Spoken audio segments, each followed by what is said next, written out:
Hello again, YouTubers, on SpongeBob on One back here again on the Other Stuff channel with another Pokemon Guidebook review video. So as you can see from the thumbnail and read from the title, we are going to be checking out the Pokemon Scarlet and Violet, the Hidden Treasure of Area Zero National Pokédex, or basically Regional Pokédex.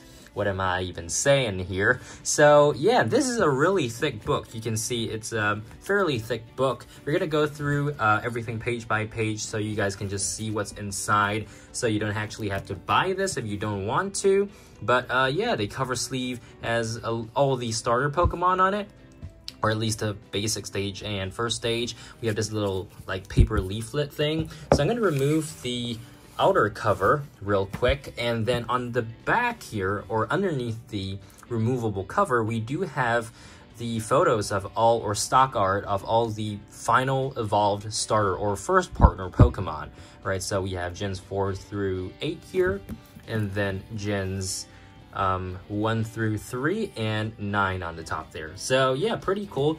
And of course, the cover, the sleeve here does function as a pull-out poster, right? So in terms of this sleeve here, there's nothing on it, but again, just to give you guys a better look, it's basically advertising what's in here. So we do have mystery gift codes for a sport ball and a safari ball, as well as some bookmarks, which are really cool, 960 pages. And on the back, it just gives you a better look at, you know, how the Pokédex looks like. And when I say Pokédex, this thing really is just a Pokédex, right? And you will see that very shortly. So this is what the cover looks like on the inside. It's basically just the stock art of the first partner Pokemon. And of course, they're advertising the other strategy guidebooks for Pokemon. We've reviewed all 3 on the side here. Linked, the playlist link is in the iCards and description box below. And then we've also taken a look at the Legends Arceus one, as well as English Ultra Sun, Ultra Moon, English Sword and Shield, and more. Right, so we have a lot of guidebook review videos on the channel, so if you guys are interested in this kind of thing, do check them out. All right, so without further ado, let's dive right in here. We start off first with the bookmarks that I was talking about. We have ones for Ogre Pond, the Loyal 3, the Past Paradox Legendaries, the Future Paradox Legendaries, Terrapagos, and Pecharunt, which is really cool. And this book, along with the guidebook that we reviewed last time, were released on March 15th. So I know I'm kind of late to the party here, but it is what it is. I can't really help it. So it's going to be a little bit hard for me to get through this entire book, just because of the way that, you know, the fact that it's so thick, right? So we've got a whole list of the Pokemon there, and then we get into the actual dex itself, right? So I'm not going to be pausing and showing you guys in detail each page. I just want to show you guys what you can expect to see inside this book should you purchase it. I do want to show you the format though, because on the top there we have the name, the type, egg group. We also have the location where you can get them, the evolution chain, the sprite in the game. Actually, that's pretty cool. We've got the Pokemon itself from the front view, the Pokédex entry, I believe. Again, I do not read Japanese, so I can't tell exactly what these are, but just looking at the photos, that's what I can, well, assume, right? So we've got the back sprite, we've got the icon in the, you know, your Pokemon storage box. We've got the IV spread, the artwork of Quaxley in this case, and the location that you can find him. Right, so I'm going to quickly speed right through. And by the way, the reason why this book is divided into 3 different colors on the spine here is because this first one is for Paldea, second one for Kitakami, and then the third one for the Blueberry Terrarium. All right, so let's go. Let's see how long this video will last, because last time I was really not expecting that guidebook review video to last 30 minutes. It was way too long for my liking, but I didn't want to go redo the whole thing again, so yeah. And hopefully we don't have to go through 30 minutes, even though this book technically is 3 times, well, the length of the other, right? So the other book was like 320 pages, I believe, and this one's 960 pages. Now, the good thing about that book, however, is that it does give you a walkthrough of the DLC. Wait a minute, is this? It's Game Sprite? Yeah. So you can see right here, Vivion's artwork is the Game Sprite. We also have a cool display of how to get all the Vivians It even tells you like where you can get some instructions, which is really helpful. This was released for the 2023 Pokemon Day, and basically if you connect to Pokemon Go, you can get the postcards and you know, get the various regional versions of Vivian, which is really cool. Okay, anyways, moving on here with Combi. Now, unfortunately, we do not have any like unique forms except for Terapagos and Ogerpon in Scarlet and Violet. So it's kind of a bummer. Like, you know, in the Gen 6 and Gen 7 Dexes, Pokédexes books, that is, we had the entries for the Mega Evolution Pokemon, and in Generation 8 we did have entries for the Dynamax or Gigantamax Pokemon, of course not including that for the DLC. Now just kind of think of it, they never released a strategy guide for the Pokemon Sword and Shield expansion pass, so I was kind of surprised when they actually announced back in December that they were releasing this. This is the, well, full Pokédex following the launch of the DLC. And, you know, I'm all for it. This book was actually fairly expensive. And again, another, like, in-game art there. But yeah, overall, if you like collecting Pokemon strategy guidebooks and you don't mind it being in Japanese, well, this is great, right? You have the whole, they call it an encyclopedia in Japan. I call it a Pokédex, right? We do have all the Cat Pikachus here. I don't think they've done a distribution for those just yet, but we might get one maybe soon-ish. I don't know. I'm not working for Pokemon, so I wouldn't know. But you can definitely transfer them in from Pokemon Home. Okay, so moving on here. Serena, yeah. I used to use Serena in Pokemon Unite a lot, and then I just stopped and just continued with Alolan Ninetales. But yeah, we do have the desk from Lycanroc here. It's pretty cool. And if you couldn't tell already, I am actually just going to pause specifically where I see something that's particularly unique. So, you know, a particular feature or something like that. I'm recording this just in the first week of April 2024.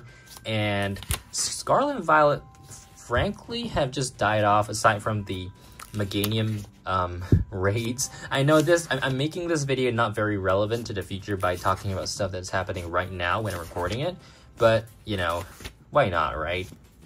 We have so much of this book to get through, and we're already almost 8 minutes in. So, let's keep going, guys. Let's keep going.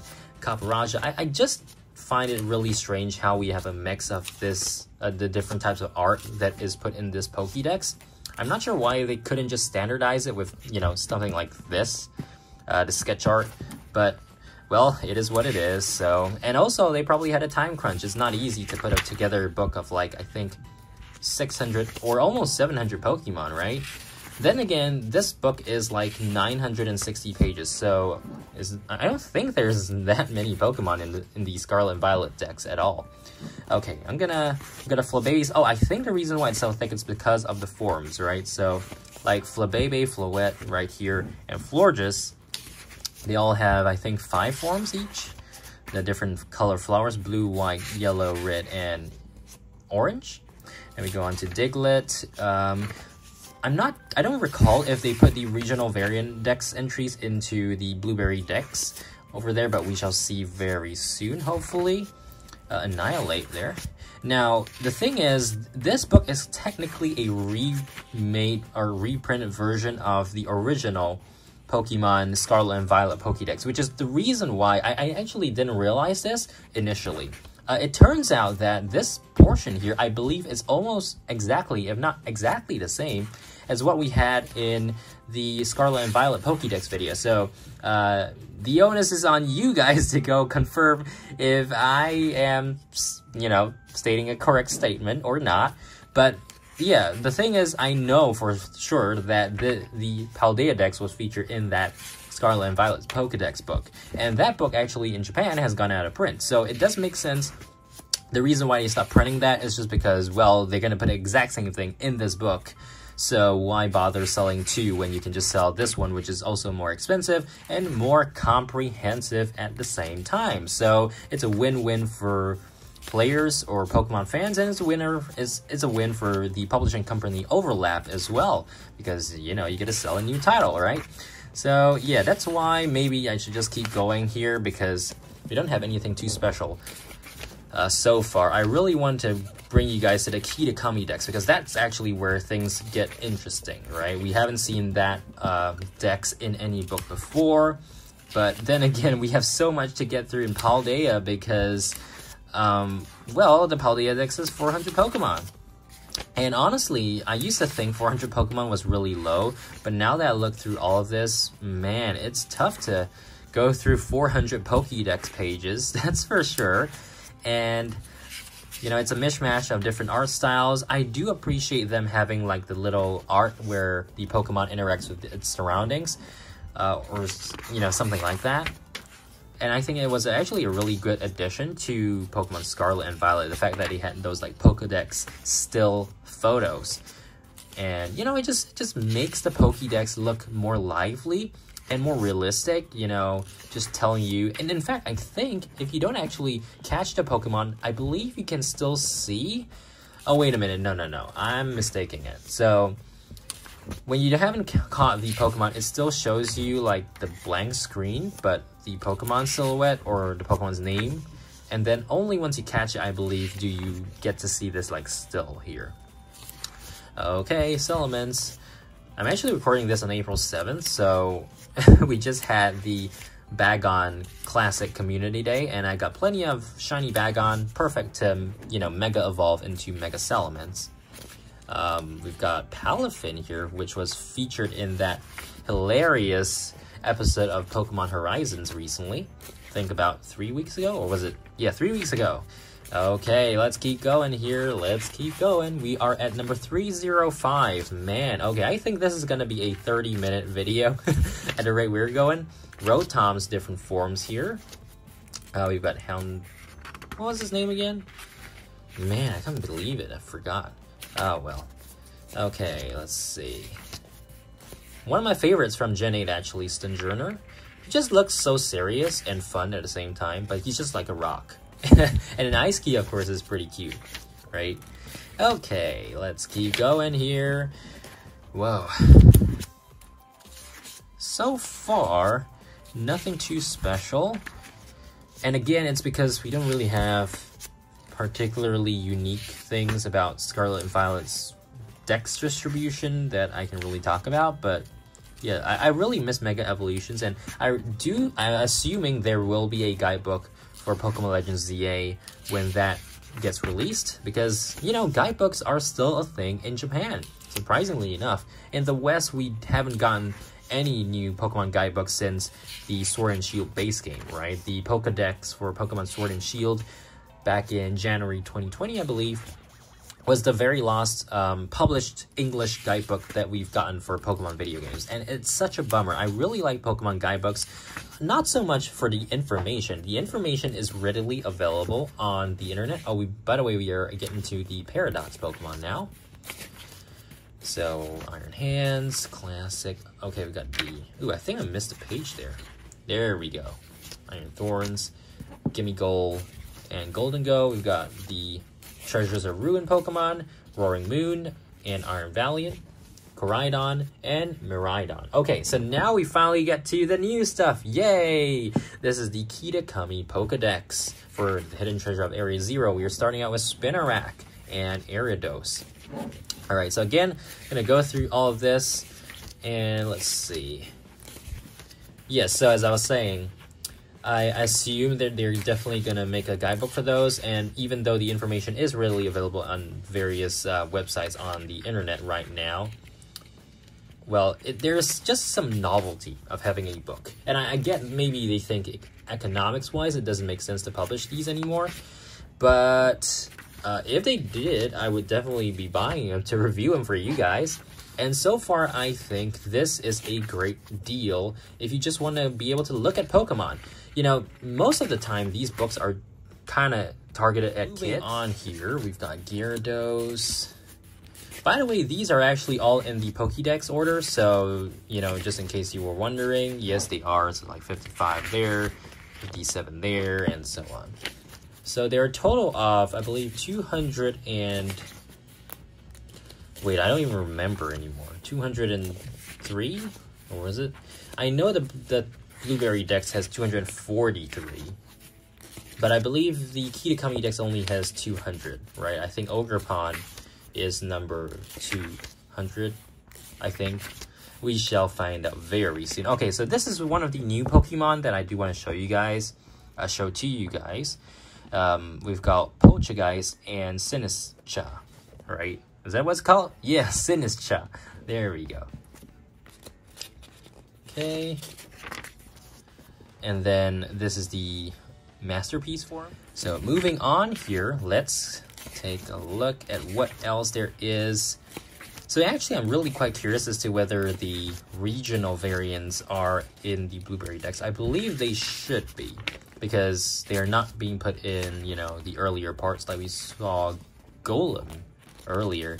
And we do have a repeat of Pokemon that were in the Paldea Dex and are also in the Kitakami Dex because, well, you know, you could find them at different locations in Kitakami. And also, the art is different, so that's pretty cool to see. Really great feature there. And it does make sense, of course, that, you know, that's how it's supposed to be. Annihilate, again, another one that is repeated, right? Okay, so we are halfway through the Kitakami Dex now. We've got Oricorio, the Sandslash line, Gengar, Gliscor, Gligar, Houndour, yeah, Volibee and Mandibuzz. Let's keep going. The only thing I find really weird is just because I'm really wondering what the order is for the Pokédex. I've never really looked at it, but it might be based on the area starting from, you know, where you arrive at Kitakami Road. Or not Kitakami Road, but the bus stop area, right? So Pokemon that you find there are probably going to be earlier in the Dex as opposed to Pokemon that you find all the way in the Timeless Woods, for example, or on Oni Mountain's Crystal Pool, right? So, yeah, we got the Dunsparce here. This is the 3-segment one. It's pretty cool. And then the Garchomp, Carbink. Yeah, so a lot of people were wondering why Carbink was even in the code for Pokemon Home transfers.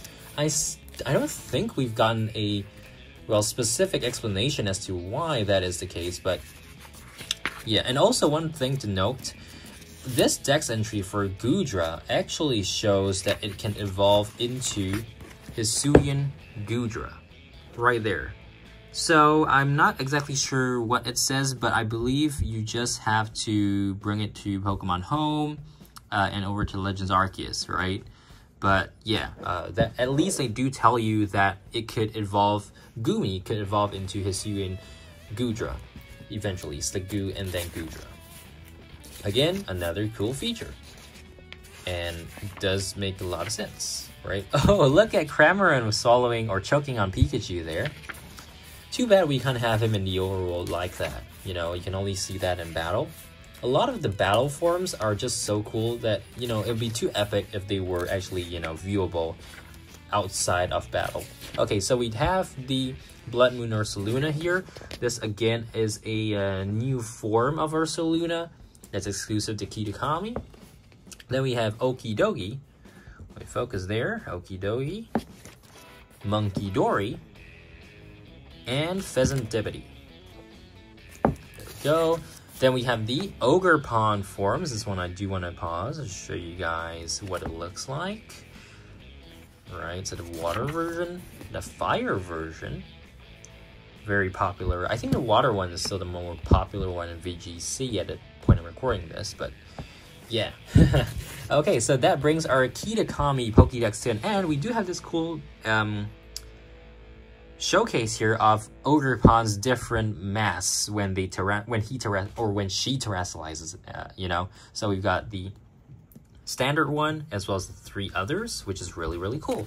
Okay, now it's time to get into the Blueberry Academy. Starting off with Dodrio. Okay, moment of truth here. Do we have the Alolan form? Yes, we do. We have Alolan Executor here. Very, very cool. If the camera will focus there. Okay.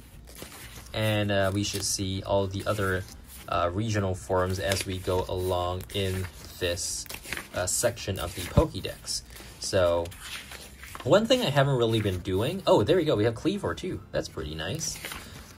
One thing I haven't really been doing is making use of the Pokeball item printing machine. Is that what it's called? I haven't used it for so long that I forgot what it was called. But yeah, the item printing machine in the Blueberry League Clubhouse, or League Club Room, excuse me. So yeah, but I believe like the Happiny dust or something is really valuable. So when there was a outbreak of the Chansey, or the Happiny, excuse me, a couple weeks ago or last week or something, I was stocking up on that just in case.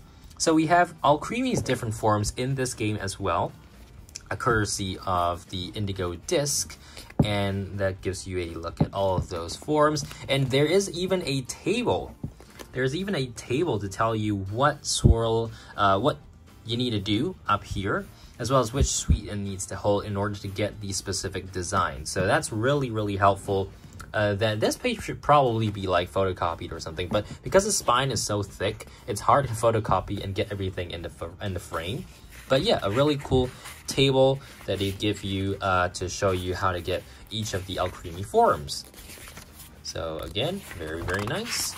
Moving on, we've got Kingdra, Bruxish, Whimsicott, Comfey, Slacking.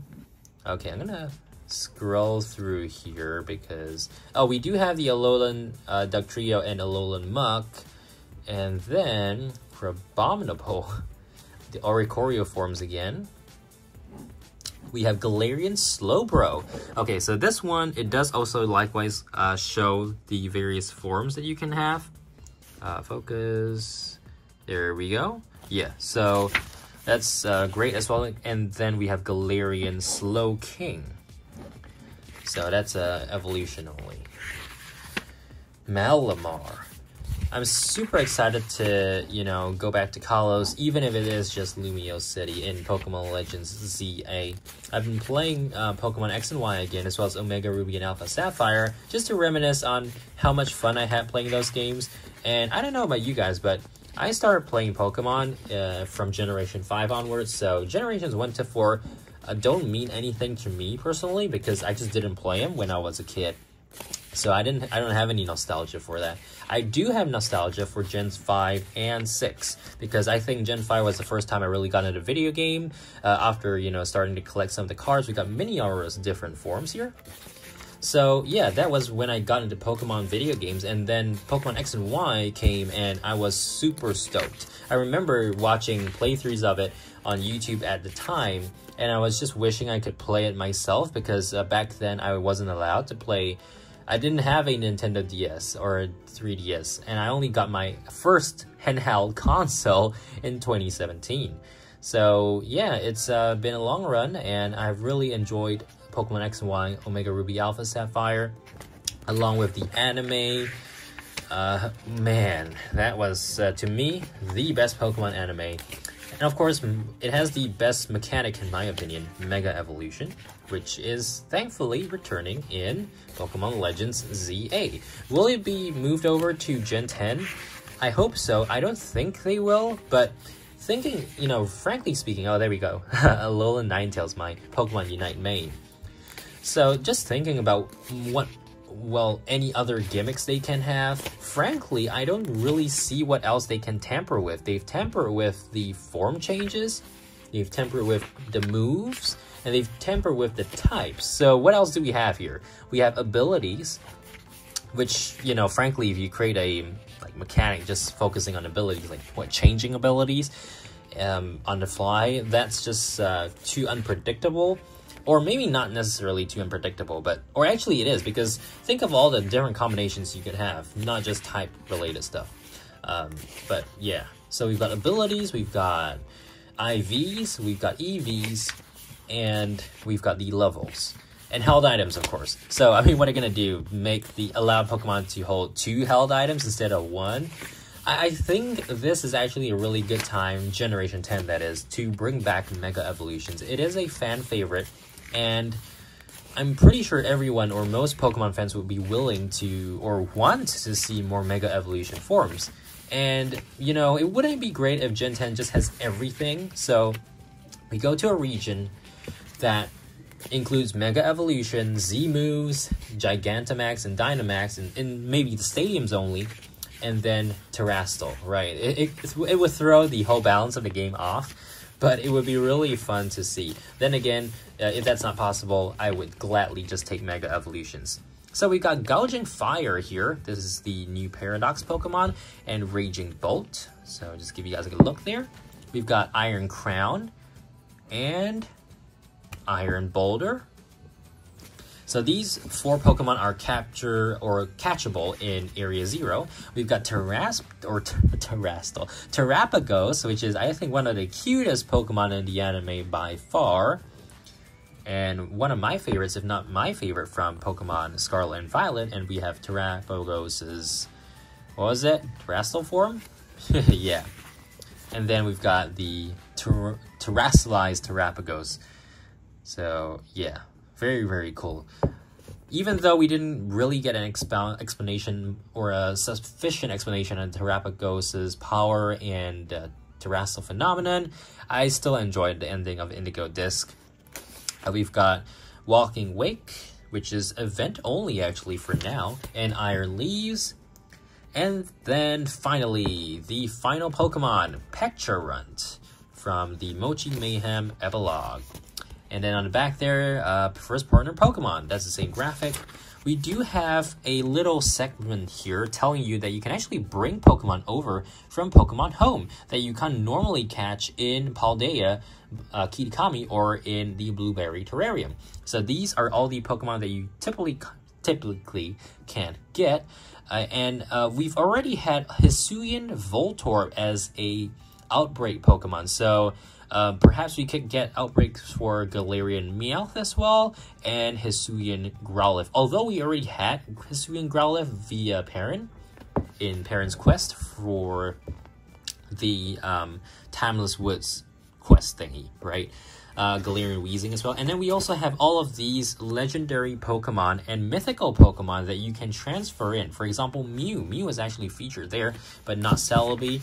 We do have Jirachi and Deoxys. Rayquaza is over there. So for the Pokemon that you can actually catch, the 25 snacks worth legendaries, they do give you a photo of where they are in the game. But for others, these are just transfer in only. So you can bring in like the Reggies, right, into the game. You can bring in Jirachi into the game and Deoxys as well. You can also get the items to transform Dialga and Palkia and Giratina into their origin forms. We've got Fion, Manaphy, Darkrai, Shaman, Arceus. And then we have a whole page on Arceus's different plates, right? So we've got 18 of them in total. And then we continue with the Hisuian Pokemon. Hisuian Zoroark as well was released as a mystery gift for pre-ordering early pre-orders of the Hidden Treasure of Area 0 DLC back in 2023, and then all the other items for, you know, Therian forms of the, what are they called?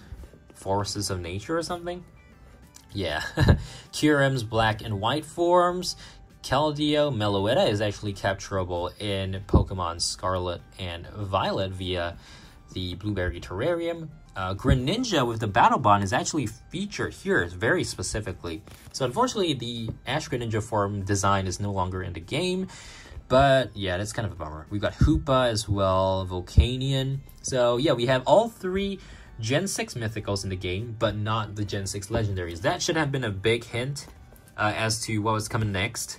But no one really figured that out. We've got the Necrozma forms, Magearna, Galarian Meowth, Persiker, excuse me, Zacian, Zamazenta, Eternatus, Cupfu, Urshifu, Zarude, Regigigas, Regieleki and Regidrago, Glastrier, Spectrier, Calyrex Ice, and Calyrex Shadow, Weirdeer, Ursaluna, Sneasler, and Enamorus. And then we end off with a type matchup chart. I just want to see, did we miss like Regigigas? Because I don't recall seeing Regigigas in this thing. Oh, no, Regigigas was over there. Okay, never mind, my bad. Okay, finally, at the very end of the book, we do have Ogerpon there, and Terapagos, it says published 2024, March 15th. And yeah, we do have this little leaflet at the back. This is something you cut open in order to get the mystery gift code to redeem a Safari Ball and a Sport Ball. You have until April 30th, 2026 to do so, but I'll just be keeping my copy, well, as is, right? So I hope you guys enjoyed this video. Hopefully it helped you in deciding whether or not to purchase this for your collection. That's all for this one. Make sure to subscribe, like, and I'll see you guys again in the next video, whether it's planes, trains, or Pokemon. Till then, see you guys later. Bye!